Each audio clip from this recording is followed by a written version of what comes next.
The NHL trade deadline is behind us. We'll take a look at some of the biggest deals that were made and how they affect some of the contending teams and even some teams that have decided to be sellers. We have all of that and more coming up on today's Locked On NHL podcast.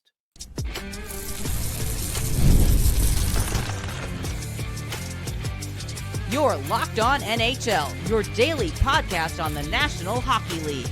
Part of the Locked On Podcast Network, your team every day. Gil Martin here, and welcome everybody to the Monday edition of the Locked On NHL podcast, part of the Locked On Podcast Network, your team every day. I want to thank everyone who makes Locked On NHL your first listen every day. Don't forget to subscribe on YouTube or wherever you get your podcasts so you get new episodes as soon as they drop. It is my pleasure to welcome back to the show the host of Locked On Florida Panthers. The defending Stanley Cup champion, Florida Panthers, Armando Velez. And Armando, most experts seem to have graded the Panthers trade deadline acquisitions as one of the best, if not the best in the league. Seth Jones, Brad Marchand, the big additions. Talk to me about these two acquisitions. Yeah, and the Panthers being up there along with the Dallas Stars is some of the best trade deadlines this season for the Panthers, and acquiring Seth Jones. I mean, it was a position of need for the Florida Panthers as a right-handed shot for him after losing Brandon Montour in free agency to the Seattle Kraken. I mean, the Panthers just couldn't fit Brandon Montour into their immediate future at the time of free agency. But with accruing cap space, even before Matthew Tkachuk got hurt, and then with the LTIR space for him, it created that opportunity to not only keep Seth Jones for this year, but for a few more seasons until 2030. And that has always been the strategy for Bill Zito: identify who your core is and lock them up, which multiple Panthers are on the books until then. Alexander Barkov, Matthew Tkachuk, Gustav Forsling, Anton Lundell, Seth Jones is all are together, at least under contract until then.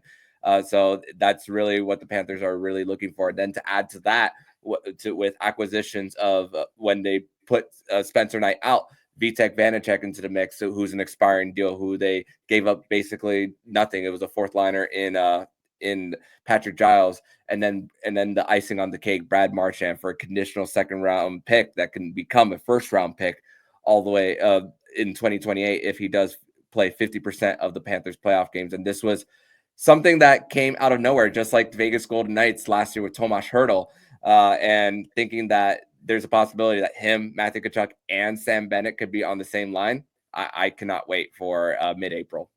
How strange does it feel as a person who has covered the Panthers to say Brad Marchand, Florida Panthers? I mean, it feels so wrong.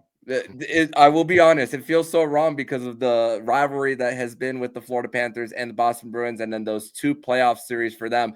And you think Brad Marchand, he scored 10 points in the first series between these two teams just 2 years ago in that President's Trophy winning season. He was a guy who was a pain in the butt for the Panthers. Him, Taylor Hall, and Tyler Bertuzzi, especially in that one for them. And then last year, Brandon Montour scores a shorthanded goal and then impersonates that famous lick that Brad Marchand had on Ryan Callahan. So it's just everything with that, and then the infamous punch from Sam Bennett to Brad Marchand that got him out of the game. Then for Marchand, and then to think that Four Nations basically helped the Panthers out here with rekindling things, talking about it, and just goes to show that sometimes it just comes down to guys who are competitive, who might cross the line from time to time, and doing what it takes to win. And Gil, in the last few years, the Panthers have traded for 3 captains: Claude Giroux, Kyle Okposo, and now Brad Marchand.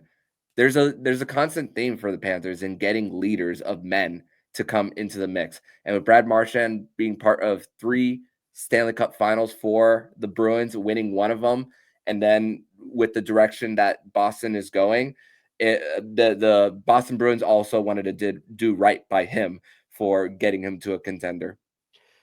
what does he add to the mix for the Florida Panthers besides the leadership, which you've already mentioned? He brings a lot of bite. He brings a lot of the net front battles to the opposing goaltenders. They say that he's a rat, and I mean he has been, obviously he's been suspended multiple times in his career for a lot of things that were in between the whistles. But even if he even outside of that, for Brad Marchand, he's a guy who's just going to fight for his teammates, and the Panthers already had that even before Brad Marchand was into the mix. And then adding that, it's just a team that's going to be once again tough to play with. If you're not facing Alexander Barkov, Carter Verhaeghe, and Sam Reinhart, well, you got to play against Brad Marchand, Matthew Tkachuk. And then with the development of Mackie Samoskevich, he's probably going to be on a line with Anton Lundell. So that doesn't, right now, Mackie Samoskevich is in the top 6 and on the top power play unit. At 5-on-5, this creates a little less pressure on him, so he can still play with Anton Lundell and Eetu Luostarinen, who's gotten a full playoff run in him for him. So that is also a little bit of a balance for them. And also Jesper Bokus, who's also been a great story for the Panthers, got extended just last week. He's also there's also so much flexibility. There's multiple guys on the Panthers roster who could play on both sides of the wings. Marchand, one of them, Evan Rodriguez, Jesper Boquist, and now Tomas Nosek has been shifted to the wing with the acquisition of Nico Sturm, who's 62% on faceoffs, which is the Kevin Stenlund replacement for the Panthers here. Right. Which now the Panthers, as we were talking about pre-recording, 19 straight penalty kills. And that was how the Panthers really was a big part of their identity in winning the Stanley Cup, an elite penalty kill, especially with how they did it on the road. I mean, right now the Panthers are in good position to win the division, which is really important this year of all years. And it really started with their penalty killing, 19 straight, and now 1 goal against in their last 4 games. Now, you mentioned before we started recording that Marchand is week to week right now. Any idea as to when he may be ready to go? No idea as of right now, but that maybe that's why the conditions were what they were when it came to the amount of games played. Last game that he did play was on March 1st against the Pittsburgh Penguins. Only played 2 minutes in that game. So we're gonna have to just monitor that for the Panthers here. But hey, for this acquisition for the Panthers, it's just icing on the cake on what was already a great trade deadline for them. And just Bill Zito also understanding and not being complacent on just how they want to just give themselves an opportunity, knowing that especially on that side of the Eastern Conference, the Atlantic Division, for them it's going to be a lot harder for them to repeat, and especially because they're the hunted, being the Stanley Cup champions. So they know that they got to double down if they want to do it all over again, and make their 3rd straight trip to the final. So we're past the trade deadline now. We know what the rosters are going to be more or less for the playoffs. What is your biggest concern about the Florida Panthers as we head into the stretch drive?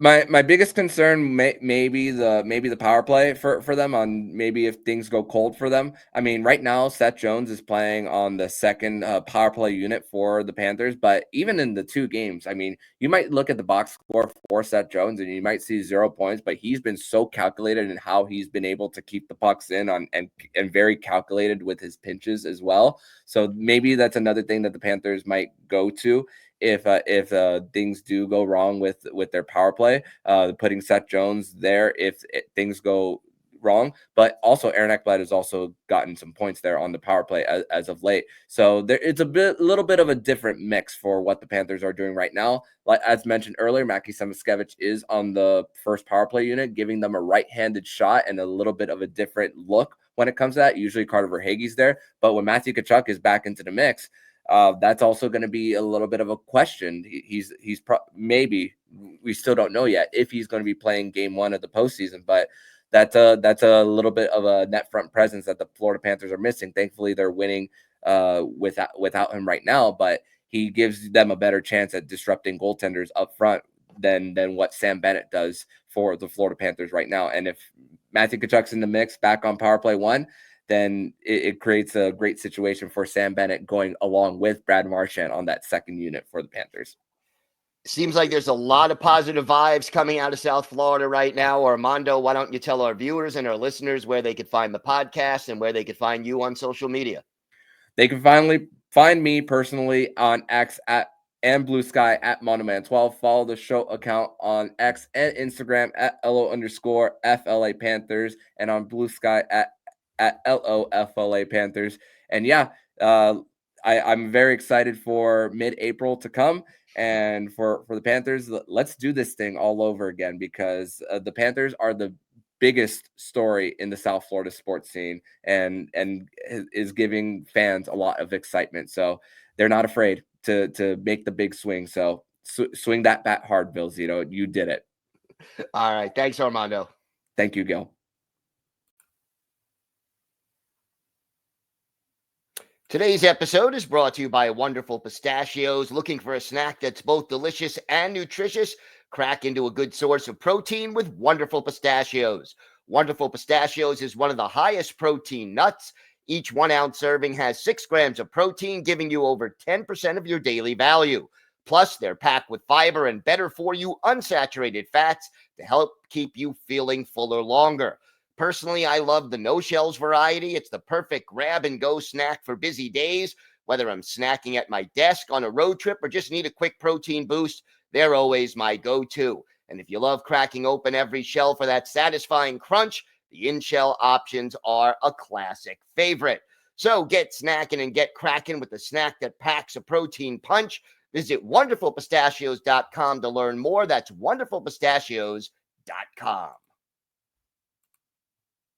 It is my pleasure to welcome back to the show the host of Locked On Boston Bruins, Ian McLaren. And Ian, as I said in the opening, it's the end of an era with Brad Marchand heading out, last member of the 2011 Stanley Cup winning team who was on the roster. Talk to me about his legacy in Boston and what this trade means for the Bruins organization. Yeah, I mean, it was quite a shock that he was traded, and then, of course, dealt to the Florida Panthers as an extra little kind of kick to Bruins fans. Obviously, his legacy, just one of the greatest Bruins of all time, just flat out. He will be in the Hall of Fame one day. He will have his number retired. His career arc is so fascinating, going from a fourth liner back in that Cup year in 2011, working through some discipline issues early on in his career, and then emerging as one of the best left wingers in the NHL over the last handful of seasons. And, he was the captain here near the end, and really took that mantle of leadership from Zdeno Chara, Patrice Bergeron. And a lot of people were hopeful that he would end his career in black and gold, but this is the situation at hand, and he will try to go win a cup with a couple guys now in management in Florida who were on that 2011 team, in Sean Thornton and Gregory Campbell, who both work in the front office down in Florida. What do you think the Bruins will miss most about Marchand, at least in the short term? I mean, yeah, in the short term, obviously, he still has a lot of gas left in the tank. He was still this team's second leading scorer this season. Obviously, his leadership, that kind of carryover from those previous leadership regimes, and just kind of the cachet that after the Stanley Cup so long ago. Now, yeah, it's been 14 years. It's crazy that it's been that long.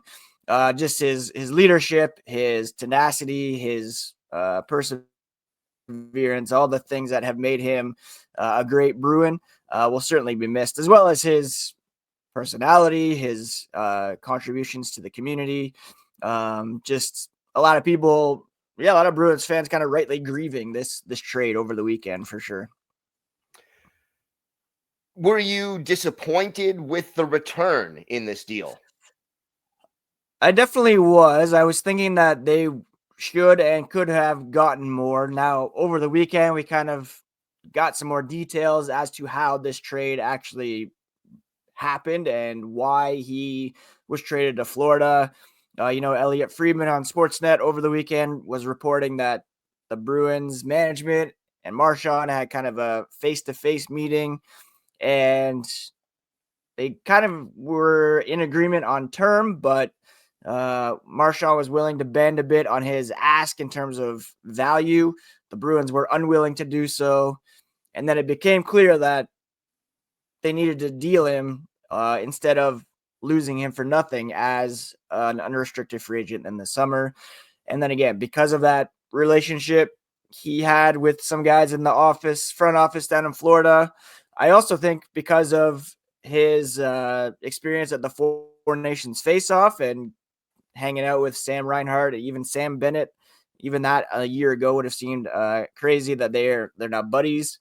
But also I think too, just to say to the Bruins, you know, if you're not going to cough up to keep me here, then send me to the team that has eliminated the Bruins from the playoffs in each of the last 2 years, just as kind of a little, not parting shot, but just that's where he wanted to go.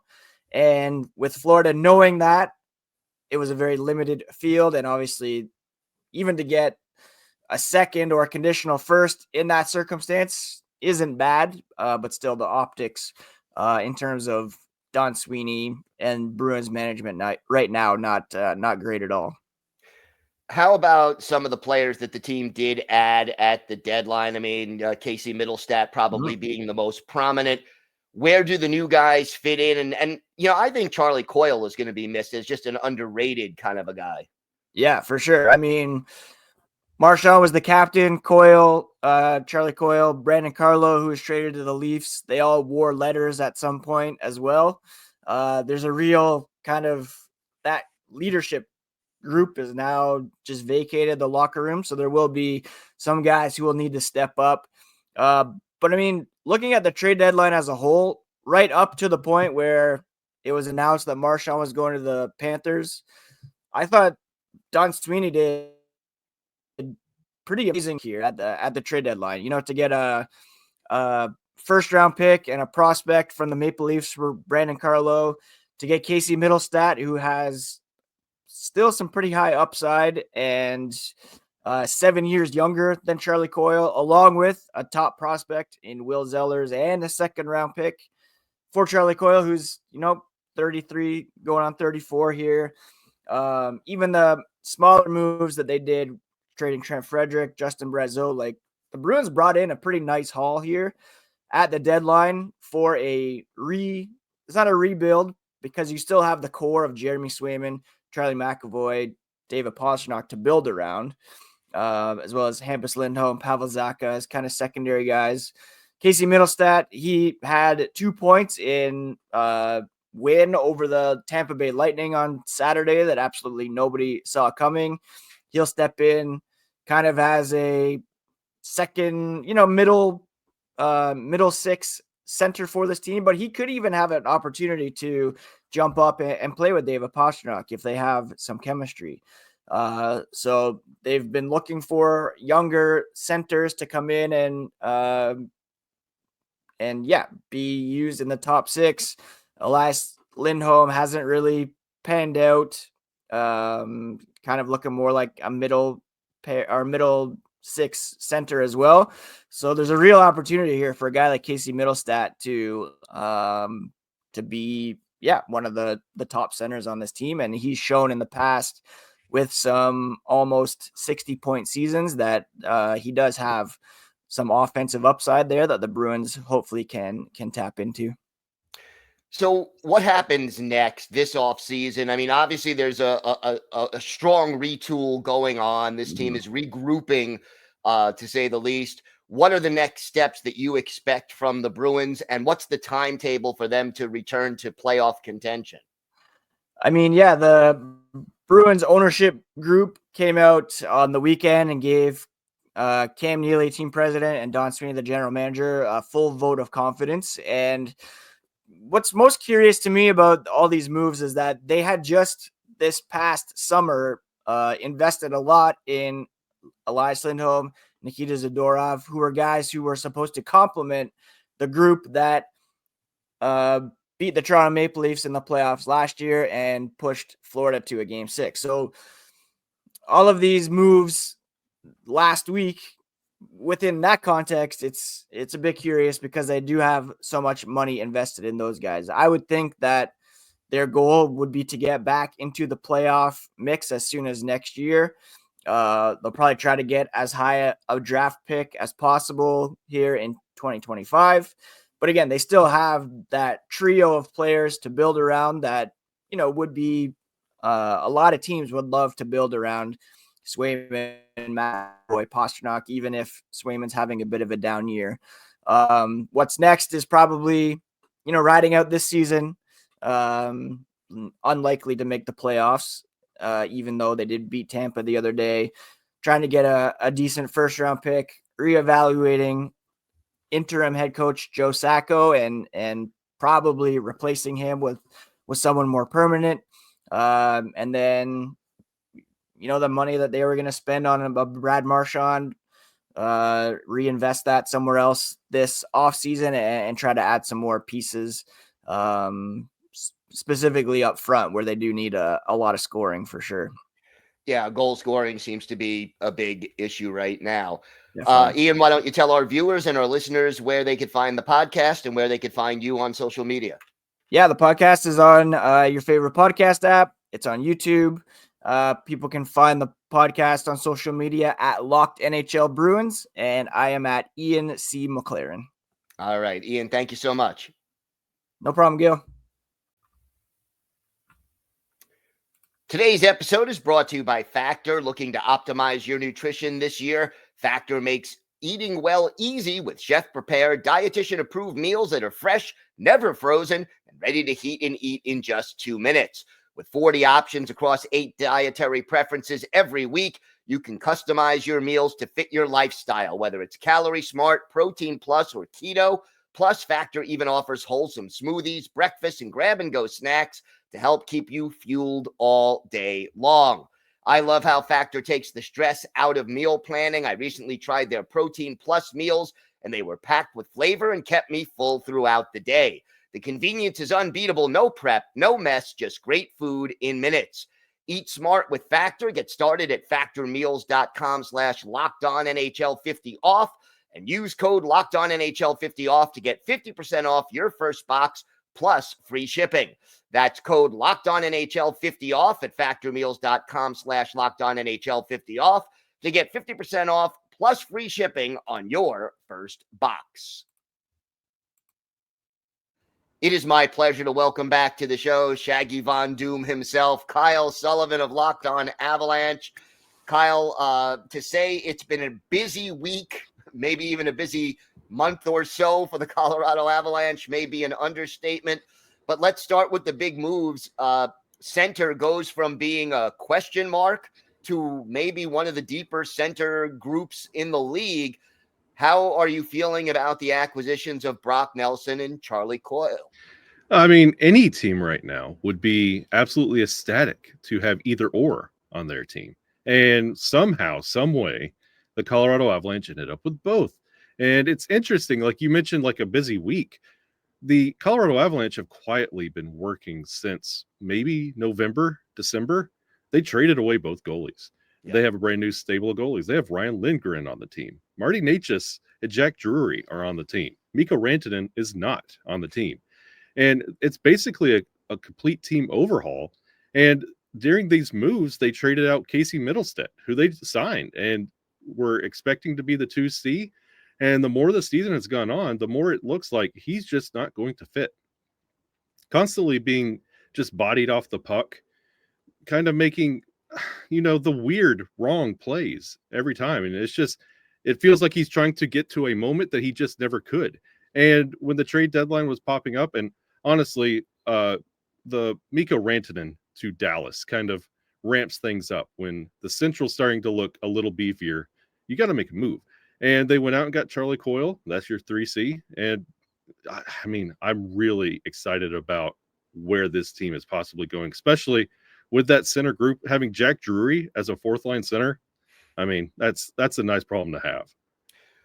Are you concerned about giving up the top prospect in your organization in the Brock Nelson deal? And what can you tell me about him? Let's start with that also. Well, I mean, yeah, he had 7 games to start this season, and I mean, he netted 1 goal, and that was against the Islanders, ironically, and it, it was there. There's potential, there's promise, but you have a Stanley Cup window, and you could kick the can down the road and figure out a future one day. But the Avalanche have proven they just can't develop talent right now. You're not picking really high. I mean, the Avalanche, it's a blessing and a curse. You're not having bad seasons where you're getting high draft picks, but your first round picks, you're just kind of a wing and a prayer. Other than Cale Makar, you really haven't developed anybody. Alex Newhook was one of their highly touted guys, and he's gone. Bowen Byram, gone. You could go down the list. Tyson Jost, gone. There's a laundry list of first round picks that just no longer play with the Avalanche anymore. So you want to make this team win the cup now because you have Nathan McKinnon and Cale Makar now. So yes, you might have given up a future, but that's tomorrow's problem. How do you feel Brock Nelson fits into this team, and what does he add to the mix? If you had any questions on how both Brock Nelson and Charlie Coyle would fit, look at the Toronto game. It's like they were, me and my co-host over on Locked On Avalanche, Chris Maselli, we have this term, the Avalanche guys. Like Brandon Tanev is one of those. It's kind of disappointing he went to Winnipeg, but like they just have this style that you know is going to work in Colorado. Plug and play kind of guys. Brock Nelson, it's like he's played there for 2 years. Charlie Coyle especially, like the synergy that he already has on those lines. And it has a lot to do with the established talent that's already there. When you have Valerian Nichushkin sitting on line 2, he had a hat trick in that Toronto game. Like, you have a really good stable of centers that could facilitate some really established talent that knows the Avalanche system. They make your job easy. So it's the Avalanche went from a really talented one-line team of superstars to a deep team of just never-ending pressure. You mentioned Mikko Rantanen going to Dallas. First of all, emotionally, that's got to be tough for the Avalanche and their fans. And then second of all, how does it affect the outlook for the playoffs for this team? Well, Mikko Rantanen, in the course of just maybe a month or two, has gone from the hero to, he's got folklore, he's the moose, and then surprisingly gets traded to Carolina. His agent is coming out with all this speak. Mikko is quote unquote surprised and blindsided by it all, goes to Carolina, decides what everybody else decides. I don't like it here in Carolina and wants to get out. And then doesn't just get out, goes to Dallas, the team that's sitting above you in the standings. And he's become, honestly, to me, he's become like the enemy almost. Like, I've made the equation to like Sinestro in the Green Lantern Corps. Like, he was a good guy and then created a bad guy. And that's what he is. Like, there's not going to be a lot of love for Mikko when he shows back up on March 13th when the Avs face Dallas, because maybe if they saw Carolina, there would have been a little fanfare, but now you're a bad guy. And you took the exact same deal Colorado was offering you for your rival. All love is gone. This division, the Central Division, I mean, you have Winnipeg with the best record in the league, or very close to it, depending on when you ask the question. You got Colorado loaded down the middle, Dallas loaded. Can't even forget Minnesota because they are pesky and hanging around despite the injuries. This is not an easy division to get out of. No, and it doesn't bode well for the Avalanche. If the season ended today, those Dallas Stars would be the first round matchup for the Colorado Avalanche. So it doesn't get easier. You don't get to the playoffs, take a breath, and then go forward. No, you're going to be playing like Winnipeg. They're incredible. There's no way the Avalanche are catching them right now. Dallas, they have a nice favorable lead, but you can chase them down, but it doesn't matter. It's just you're flopping 2 and 3. Minnesota, they're pesky. They know they have a chip on their shoulder, and they know they don't have anybody coming to save them in the next coming days. So they're playing for their lives. So yes, that Central is aggravating. It's frustrating, and it doesn't matter about surviving the regular season because it's going to get worse in the playoffs. What is your biggest concern about this team as we head into the last 20 or so games and then the playoffs? I wouldn't have any concerns, honestly, if our Central Division foe, the Nashville Predators, didn't happen. You can have everything look good on paper, but you've seen how that worked in Nashville. And yes, that Toronto game was our first taste of these new trade acquisitions, how much longer does it work? Like, yes, you went a little bit older with Coyle and Nelson. Can they last? Can they get you to the playoffs? Is this the secret sauce to get you back to the Stanley Cup? That's the question. It looks good on paper, but putting it to the test is the big thing. You feel good with how this Avalanche team looks on paper against anybody right now, especially with how the goalies are playing, both of them, Wedgwood and Blackwood. But it's when they actually meet on the ice, that's what's concerning, because you've seen this team lose to teams like Columbus, Chicago, and Anaheim, but that was before the trade acquisitions. Figuring out what this team's going to look like the rest of the way and in the playoffs, that's what concerns me. As far as Nelson and Coyle are concerned, what are the odds that one or both is re-signed, or are they both looking like rentals at this point? The Avalanche are never one to really utilize the rental, quote unquote, tag on someone, but it's one of those, you get us to the cup, talk to us in the offseason. The cap goes up next year. You could do some one pers, get us through, figure it out. You still have that Landeskog contract that you don't know what you're going to do with. There could be additional money to add. So it's one of those, if it fits and you get us there, you become a hero, then we'll talk. Just ask Darren Helm. Going to be interesting for sure, and certainly a lot of great games going to come down the pike in that Central Division between now and the end of the season. Kyle, why don't you tell our viewers and our listeners where they could find the podcast and where they could find you and your co-host on social media? You could find Locked On Avalanche. We're on YouTube. You search us and, hey, follow us while you're there.